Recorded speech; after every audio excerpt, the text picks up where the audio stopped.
একজন মানুষ যার চেহারা দেখে সবাই হাসত, কিন্তু সেই মানুষটাই একদিন ইতিহাস লিখেছিল, যার সামনে কেঁপেছিল স্বয়ং সম্রাটেরাও।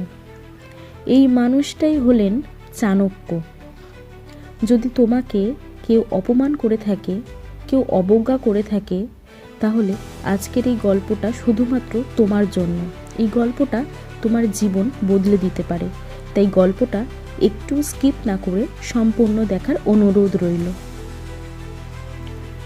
চাণক্য ছিলেন একজন সাধারণ ব্রাহ্মণ শিক্ষক।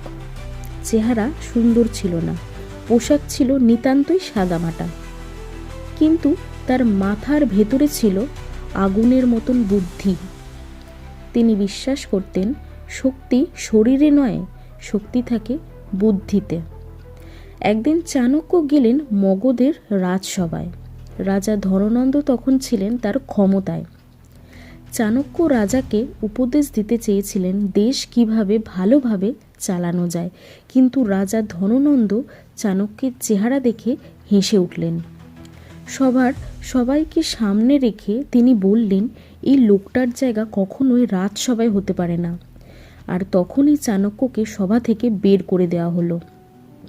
এই অপমানে কিন্তু চাণক্য ভেঙে পড়েনি।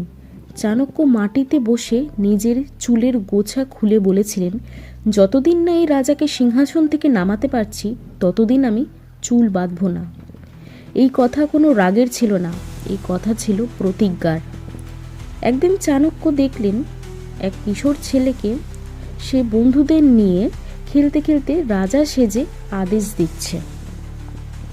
ছেলেটার চোখে ছিল নেতৃত্ব, আর ছেলেটার নাম কি ছিল জানেন? চন্দ্রগুপ্ত। চাণক্য বুঝে গেলেন এই ছেলেটাই হবে ভবিষ্যতের সম্রাট।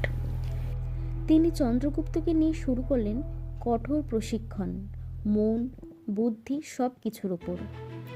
চাণক্য জানতেন শুধু শক্তি দিয়ে রাজা ধননন্দকে কখনোই হারানো যাবে না। তাই তিনি ব্যবহার করলেন নীতি, কৌশল আর ধৈর্য। তিনি শিখিয়েছিলেন শত্রুকে আগে বুঝতে হবে, আবেগ নয় সিদ্ধান্ত নিতে হবে, সময় না আসা পর্যন্ত আঘাত করা যাবে না। একসময় রাজা ধননন্দের পতন হলো। চন্দ্রগুপ্ত হলেন সম্রাট, আর চাণক্য হলেন ইতিহাসের সবচেয়ে ভয়ঙ্কর মস্তিষ্কের একজন যোদ্ধা। এই গল্প আমাদের শেখায় অপমান তোমাকে শেষ করে না, তুমি চাইলে সেটাকে শক্তিতে বদলাতে পারো। সবাই তোমাকে বুঝবে না, কিন্তু সঠিক মানুষ তোমাকে ঠিক চিনে নেবে। আবেগে নয়, বুদ্ধিতে সিদ্ধান্ত নাও। যে নিজেকে নিয়ন্ত্রণ করতে পারে, সে পুরো পৃথিবী নিয়ন্ত্রণ করতে পারে।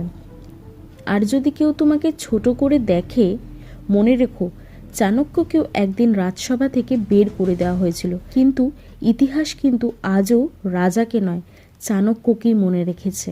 ভিডিওটা ভালো লাগলে অবশ্যই লাইক করে দিও।